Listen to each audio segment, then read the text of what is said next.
Good morning, everyone. Sorry about the delay.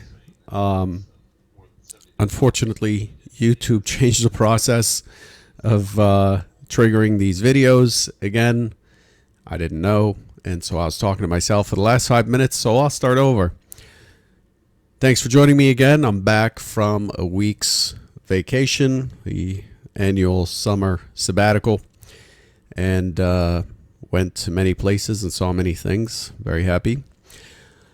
Derivatives trading involves substantial risk of loss. It is not suitable for all investors. Past performance is not necessarily indicative of future results. Let me know if my sound is good or needs adjustment.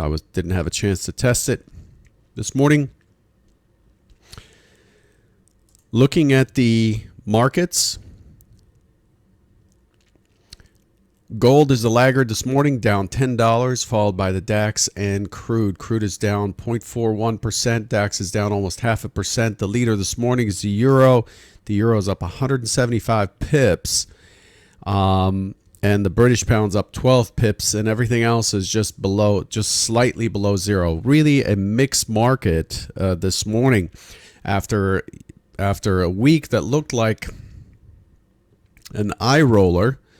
At least Tuesday, Wednesday, Thursday, very, very tight ranges in ES, very low volumes. Holy crap. I mean, you guys had 573,000 contracts traded during the RTH session on Thursday before the market broke and a gap down on Friday and gave you a little bit of movement on a neutral day. Monday rallied a little bit, a continuation of Friday, but we'll go over those details in a minute. I'm getting ahead of myself. As far as what's on the calendar, today is dead. There's nothing going on in the calendar today. The calendar's fully clear. There's no interruption there. There are some small short-term interest rate auctions, 13-week and 26-week bills at 11:30 for those who trade that. But nothing else. On Tuesday, we have some numbers out of the Eurozone, some important ones: German GDP, the ILO employment, Eurozone GDP, and a zoo survey coming out tomorrow for those who trade Eurex or European products. On Wednesday, we get UK CPI, US retail sales, industrial production, business inventory. So that's pretty kind of, those are all second tier releases. Thursday, UK retail sales, US housing starts, building permits, Philly Fed, and jobless claims. Also second tierish. And then Friday, we have Eurozone CPI, US leading index, University of Michigan confidence. Those are second and first tier levels. So that's pretty much the week ahead, just so you can plan out how things might impact the trade in the market. I don't have anything to review since I wasn't here, so we're going to skip the review portion and just move on to what has happened over the last week. Meaning I don't have a prior date to review. Some of the interesting things I saw. Here we go. This is last week. In a nutshell. So this was Friday. This was the last day I was here. And on Monday, just continued to rally, a nice P-shaped profile. A clear trend day with the point of control closing in the upper quartile. So qualifying as trend. Tuesday had a gap up, but very tight range, 63 to 55.75, exactly 8 points. That's pretty tight. That's on the low end of what we would consider to be normal for the ES on RTH. The bigger problem is volume, 644,000. The next day you had 9.5 points right here. You had 9.5 points on a neutral day, completely balanced. Look at that profile, just beautiful. Point of control, VWAP, and the mid right on top of each other. Just balance. But you only had 600,000 contracts, almost 50% of what we would consider to be the common volume. The common volume for the ES. And then on Thursday, you had worse, 573 1,000 contracts. That's 50% of the normal or the common, the mode of the daily volume on RTH on another neutral day with a double distribution and a sell-off into the close. Then we get all this turkey business, which causes a gap zone on Friday, and you had some pretty good movement on Friday. I saw that the two-tick Renko is very busy. This thing with Turkey, yet another theater that's being opened up for geopolitical disruption. The Turkish Central Bank today announced measures to support its lira. Its lira has dropped quite a bit, somewhere around 20 to 25% in a few days, as a result of U.S. imposing sanctions, not sanctions, but tariffs on Turkish steel and aluminum, in addition to threatening further action unless an evangelical priest or preacher is released from jail. The preacher is jailed for inciting a coup, according to the Turks. This morning there was a rumor that the Turkish government has decided to release this person by August 15th, and that's supposed to come from the U.S. Embassy, and then the U.S. Embassy came out and denied that information. So the Turkey ETF has been all over the place. The lira has been all over the place, and the dollar is strengthening as people flock to safety on a new geopolitical issue. Just big fights everywhere. So that's where we stand on that issue. So we looked at the ES. A couple things to note here. The rally on Friday was done on a pretty slow taper. I don't see an excess low on Friday. We resolved these 3 days of balance. Okay, so these 3 days get their own micro composite. I have that in the master levels that you guys get. Okay, 2859.75, which is noted right here. MCV oops, overshot that. MCV right there. 2859.75. That consolidation could break up or down, of course. Balance leads to imbalance, and you saw balance pretty tightly winding up over those 3 days, Tuesday, Wednesday, Thursday, and it broke to the downside. Now that sets up strong potential for a continuation trade lower, and I did see a poor kind of a slow taper. It was a taper. It's not quite a weak low. I don't see a double TPO low or anything like that on Friday. So if we look at Friday, you see that taper at the bottom? If you just look at TPOs, these letters, time price opportunities right there, it's not like it's an excess low, right? An excess low would have three or more, at least three or more letters just sitting by themselves, single letters. Like this is an excess low, opens, tests down, fires up, and in the next row C, the next half hour bracket, fires up, and D fires up, and so on. That's pretty that's a good example of when buyers come in and buy an excess low. We did not have that on Friday. So even though we ended up closing right on top of the point of control, let's not sit in the market profile too long. Even though we came back all the way to the point of control on Friday, we closed right on top of the point of control to the tick. 28.3750 is point of control and the closing print on Friday on a neutral day. So we had a chance, the market had a chance to take back and become responsive. So that's what I would have looked for on Friday. Responsive, a push down, not as much as it did, and then responsive buying into this gap mid at some point.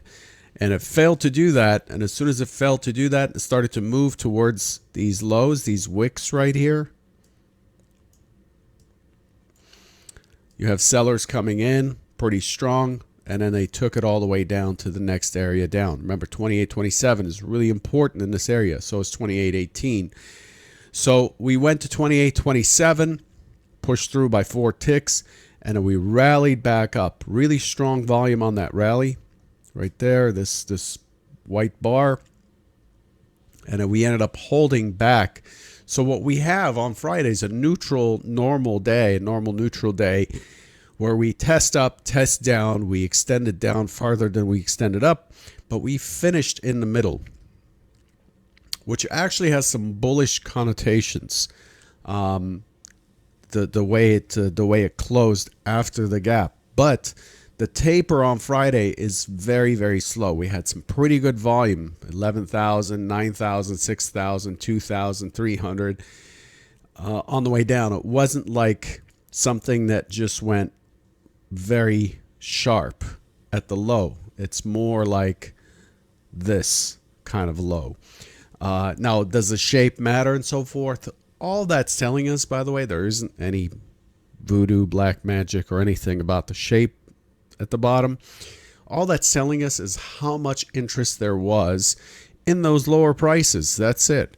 It's just, the less interest we have, the less trading that occurs at the low or at a series of low prices, the more we can be convinced that the price is in excess. In other words, the price is so low that nobody wanted to trade there, that there weren't enough sellers for buyers to buy from, or there weren't enough buyers. Well, in this case, because it's a low, there would be a lot of buyers, but there weren't any sellers in that area because they expect they can get better prices higher.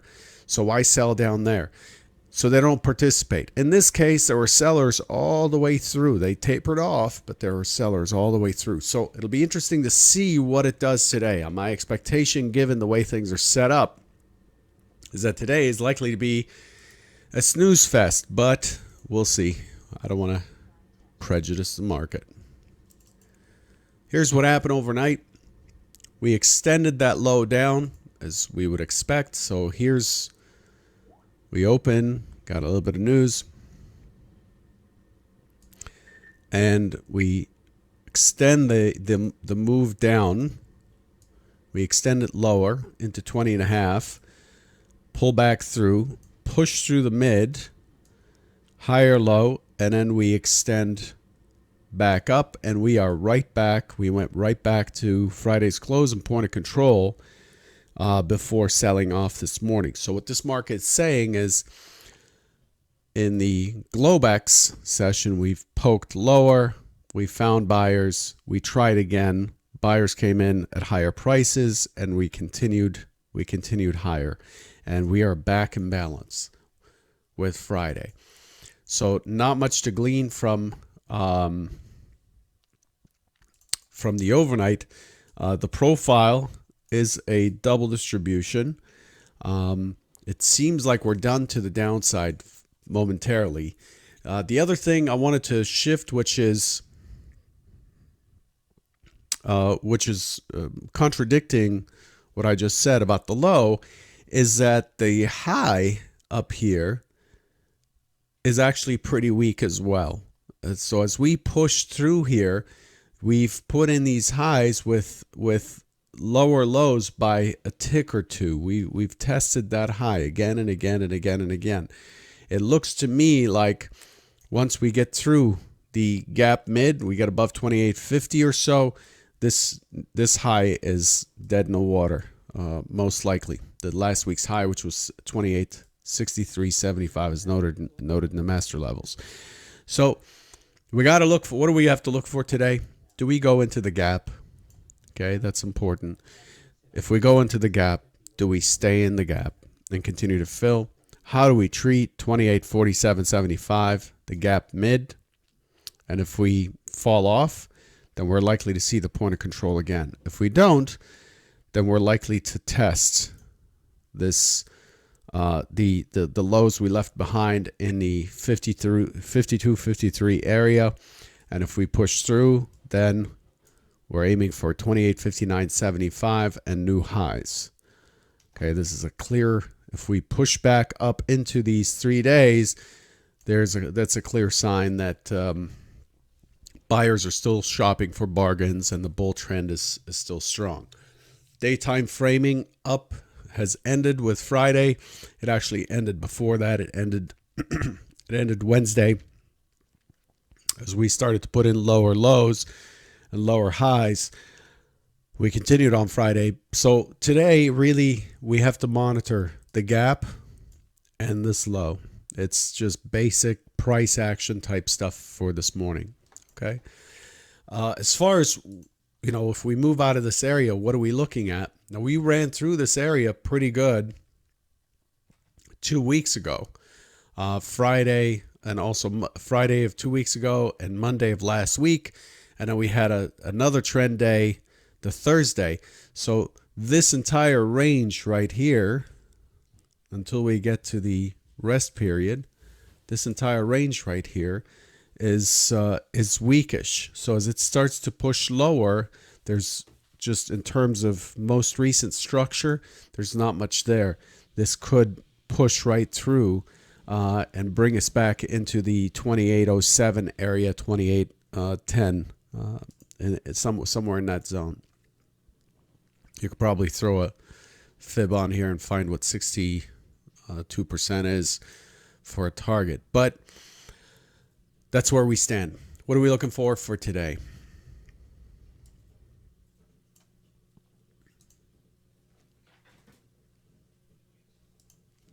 Let's clear this up. For a primary scenario, this morning we're opening in range, in value on what was a neutral day. The expectation is for an open auction. We are likely to drift down into value low at 2813.50 or so, 2833.50 or so. I'm looking for which side is going to get the impulsive move first. I'm looking for it to bounce to the other side, 2840.50, consolidate some more, and I'm looking for a drift into the gap zone to 2847. That's what I'm looking for here, 2847.75 as a potential test. That's scenario one, which is quiet for a while and then bullish. Don't be surprised if today turns out to be a snoozer, since there's really nothing on the calendar. But pay attention to news. There's just a lot of news flow this morning. The secondary scenario, open auction, that drifts up, finds its way to value high, has an impulse down, consolidates, and then starts attacking this low we put in on Friday. And then we're likely to retest and at least poke through this 2826 by a couple ticks or so. Consolidate and finish back in. That's scenario two. So how do I trade this? Hands away from the mouse on the open. Wait for the first impulse. Is it an impulse down or is it an impulse up? Right? So if we get an impulse up, then I'm going for scenario one. Impulse down, then I'm going for scenario two. And if I get scenario one, I know that, or scenario two, for example, impulse down, I know that I need to keep an eye on that value low. And if it pushes through the value low, then I need to keep an eye on that low, on Friday's low, because it's not an excess low. Okay? So that's how things look as we sit here. Hopefully you did well last week. I did leave a playlist for the entire week. I released a video every morning at 9 a.m. Eastern. Hopefully you had a chance to look at those. They provide a pretty good foundation of how I'm looking at things, and I believe there are many, many nuggets in there for you to come up with your own plan and maybe enhance some of the things that you are using. Hopefully you did that. Good luck today, and I'll catch you soon. Take care.